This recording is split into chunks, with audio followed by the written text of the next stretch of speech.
E aí, galera, tudo bem com vocês? Sejam bem-vindos ao canal Química pra Tu, e aqui quem fala é Ingrid Valesca. Mas antes de vermos o assunto, peço para que vocês se inscrevam no canal, ative as notificações para ser avisado sempre que sair vídeo novo e não esqueça de compartilhar com os amigos, beleza? Hoje iremos resolver as questões com conteúdos de Química que caíram na prova do Enem 2020. Em todas as questões, eu vou colocar a foto delas aqui. Vocês deem uma pausa no vídeo para ler a questão e em seguida dar um play para ver os meus comentários respondendo a questão, ok? Não irei ler as questões assim como eu fazia nos demais vídeos respondendo questões, pelo motivo de que são muitas questões para discutirmos e o vídeo pode acabar ficando muito longo. Vocês estão preparados? Então bora lá! A primeira questão que iremos responder é a questão 91. A resposta correta para esta questão é a letra D, pois de fato os produtos da queima contêm metais pesados e gases tóxicos que resultam em poluição atmosférica, e podemos vê-los descritos no enunciado da questão, como por exemplo o bário, o chumbo, o antimônio, o cromo e os gases dióxidos de nitrogênio e enxofre. Inclusive, esses gases tóxicos são um dos grandes responsáveis por gerar chuva ácida. De cara, podíamos descartar a letra C, pois o sódio e o potássio não são tóxicos. As outras alternativas podiam gerar uma certa dúvida. Porém, se você tinha dúvidas se as substâncias resultantes da queima dos focos são inflamáveis, ou se os resíduos são explosivos, ou que o material particulado se deposita nas plantas, impedindo processos de respiração celular, então avalie com cuidado cada uma delas e escolha aquela que está mais coerente e plausível com o que a questão te pede. Sendo assim, a resposta certa é a letra D. Nossa próxima questão é a questão 92. Bem, analisando cada alternativa, vamos começar eliminando as que temos certeza que não são, pois não fazem muito sentido e não são muito condizentes com as respostas científicas, e depois analisamos minuciosamente as alternativas que podem ser as corretas para escolhermos apenas uma para marcar. As letras que eu considero mais distantes e que destoam de tudo são as alternativas D e E. Espero que vocês também concordem. E, pensando bem, a letra A também pode ser descartada, pois muita gente acha que os pneus do carro nos protegem dos raios, pelo fato de ser de borracha, mas na verdade, a voltagem do raio é tão alta que os pneus sairiam de isolantes para se comportarem como condutores, ou seja, permitiriam a passagem das cargas elétricas devido a esta alta voltagem. Agora, vamos avaliar as alternativas B e C. A alternativa B está incorreta também, pois o efeito de para-raios vai muito mais além do que uma simples antena de carro. Para-raios são hastes metálicas pontiagudas feitas de cobre, alumínio ou aço. Costumam ser posicionados em lugares elevados, como no alto dos edifícios, a fim de proteger dos possíveis danos causados pelos raios. Os para-raios são conectados à terra por fios condutores, que oferecem um caminho de baixa resistência para os raios. O objetivo do para-raios, entretanto, não é o de atrair os raios para si, mas o de oferecer um caminho pelo qual eles possam atravessar, de modo a produzir a menor quantidade de danos possível. E por fim, ficamos com a letra C, que é a nossa resposta correta. Sim, de fato a blindagem ocorre pela carcaça metálica do carro. Na verdade, o que acontece é que as cargas elétricas ficam distribuídas de forma homogênea em torno da estrutura do carro. Assim, dentro do carro não há movimentação dessas cargas. Dizemos que o campo elétrico no interior do carro é nulo. Esse fenômeno é muito estudado na eletrostática e foi descoberto por um inglês chamado Faraday, que deu à sua descoberta o nome de gaiola de Faraday. Vamos para a próxima? Essa questão que iremos fazer agora é a questão 93. Começaremos definindo o conceito de densidade. O que significa dizer que a densidade do cobre metálico é de 9 gramas por centímetros cúbicos. Primeiramente, devemos saber sobre as conversões de volume. No gráfico, o volume de água que está na proveta é dado em ml, e o volume que aparece na unidade de medida da densidade é em centímetros cúbicos. 1 ml equivale a 1 centímetro cúbico. Então, significa dizer que temos 9 gramas de cobre metálico a cada 1 centímetro cúbico, ou seja, 9 gramas de cobre metálico a cada 1 ml de água. Desse modo, quando olhamos para a segunda proveta, que tem a primeira moeda, que é a A, vemos o volume saindo de 5 ml, que é o volume inicial, indo para 7 ml. Houve um aumento de 2 ml em relação ao volume inicial, e esses 2 ml são o volume da moeda. Porém, se a moeda não for feita 100% de cobre, iremos saber através deste teste, pois os resultados não irão bater com os dados previstos. Podemos fazê-los de duas formas. A primeira é fazendo uma regra de 3 simples para calcular o quanto de volume iria aumentar, caso a moeda fosse realmente 100% feita de cobre. Ou a segunda forma é calculando através da fórmula da densidade, qual é a sua densidade, usando a massa, que a questão dá, e o volume inicial para cada uma dessas moedas. Vamos olhar na prática. Temos aí a fórmula da densidade, que é a massa dividida pelo volume. Temos as massas das moedas dadas na questão e o volume que iremos usar na fórmula é o volume inicial da proveta. Fazendo os cálculos da densidade para cada moeda, achamos esses respectivos valores. Ao compararmos, vemos que a densidade das moedas B e D são as maiores, sendo elas as mais viáveis para o investigador comprar dos lotes. Então, a resposta correta para esta questão seria a letra D.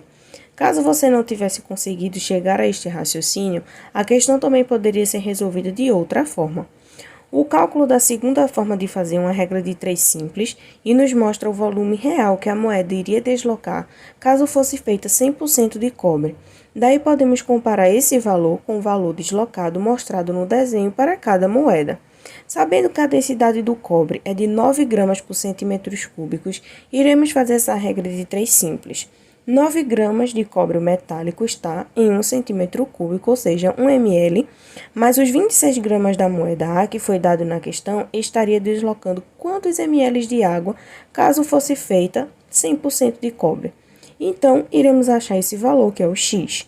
Fazendo os cálculos para todas as moedas, acharemos estes respectivos valores. Quando olhamos para o desenho, vemos que a moeda A deslocou apenas 2 ml do volume, ou seja, se antes o volume inicial era 5 ml e agora é 7 ml, é porque foi deslocado 2 ml.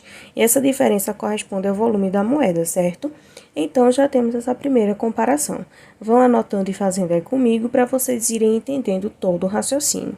No outro desenho, temos a junção da moeda A com a moeda B.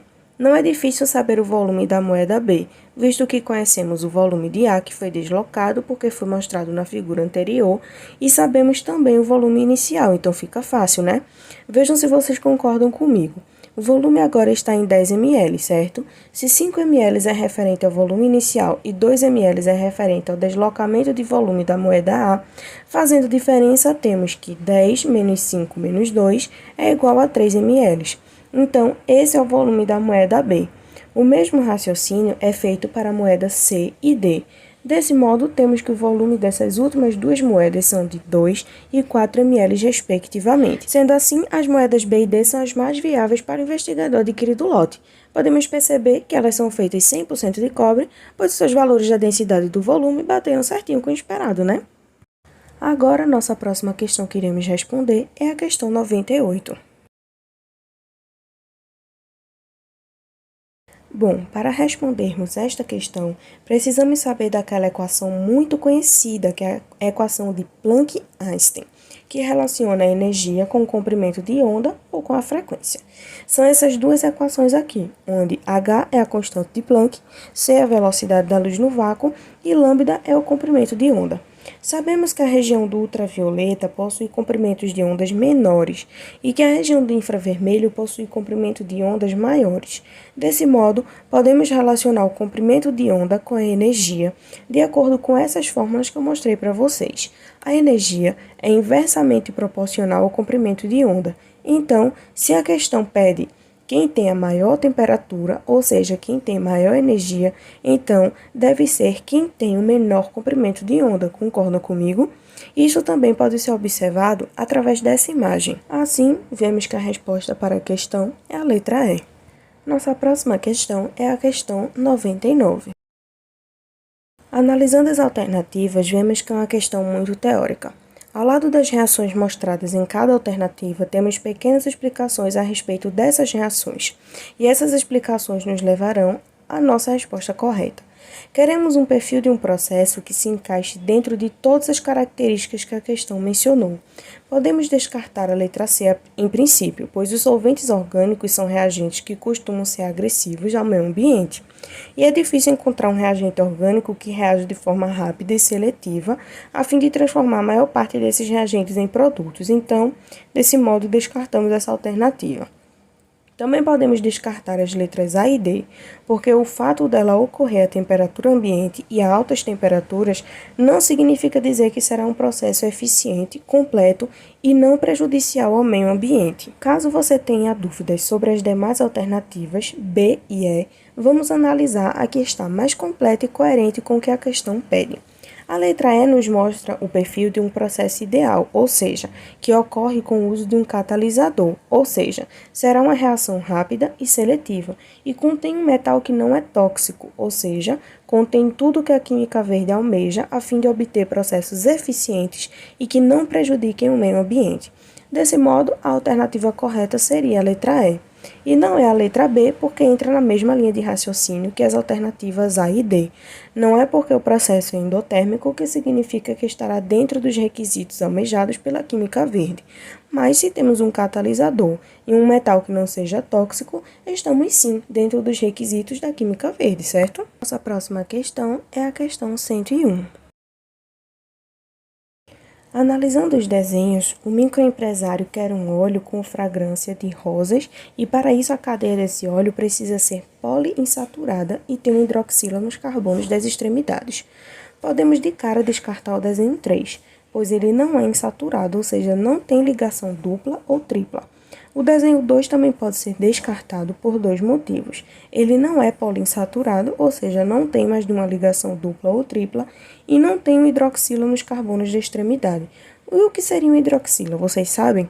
Seria esse OH que aparece nos demais desenhos. Esse CHO que aparece no desenho 2 é referente a um aldeído, pois ele tem essa mesma terminação que eu estou mostrando para vocês. Esse R que aparece nessa fórmula genérica é o restante da cadeia que aparece no desenho, por exemplo. O desenho 5 também não pode ser, pois também é um aldeído, contém a mesma terminação que ocorreu no caso do desenho 2, ou seja, não tem um hidroxila e um carbono terminal. E por fim, temos o desenho 1 e 4 para analisarmos. O desenho 4, embora seja poliinsaturado e tenha uma hidroxila, sua hidroxila está em um carbono que faz parte de uma cadeia cíclica, que é este anel benzênico que aparece aí. Então, a hidroxila não está em um carbono terminal. Sendo assim, nossa resposta correta e que se encaixa dentro do que a questão havia nos pedido é a letra A, pois de fato a cadeia é poliinsaturada e contém um hidroxila e um carbono terminal. Nossa próxima questão é a questão 105, e as demais questões ficarão para um próximo vídeo, para o vídeo não ficar muito longo.